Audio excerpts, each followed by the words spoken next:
আমরা আওয়ামী লীগের একজন লোককেও মারি নাই, আওয়ামী লীগের একজন লোককেও আমরা ঘর ছাড়া করি নাই।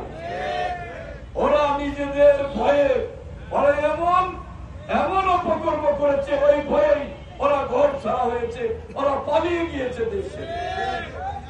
আমরা সেই জন্য আপনাদের অনুরোধ করব, এই গোড়াই শিল্পনগরী এলাকায় আপনারা যারা বিএনপি রাজনীতি করেন, আন্দোলন সংগ্রামের মধ্য দিয়ে আমরা সরকারের বিদায় ঘটিয়েছি।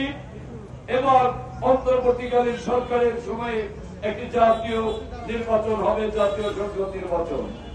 এই নির্বাচনের আগ পর্যন্ত আপনাদের আমাদের সবাইকে ধৈর্য সহ্য নিয়ে একতাবদ্ধভাবে আগামী নির্বাচন পর্যন্ত আপনাদের কর্মকাণ্ড করতে হবে। ধানের শীষে ভোট দিয়ে বিএনপি এমপি বানাতে হবে। প্রিয় ভাইয়ের আমার, মির্জাপুরে বিএনপি রাজনীতি করতে এসে আপনারা কাকে কাছে পেয়েছেন? আপনাদের আন্দোলন সংগ্রামে নির্বাচনে আমি মির্জাপুরে অন্য কোন নেতা দেখি নাই। ঢাকার থেকে যারা এখন আছে, আমি কোন নেতাকে দেখি না।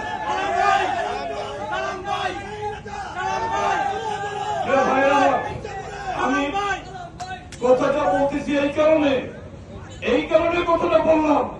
আপনারা মামলা খাইলেন, জেল খাইলেন, জেল খাটলেন, আন্দোলন সংগ্রাম হলো, এলাকায় উপজেলা নির্বাচন হলো।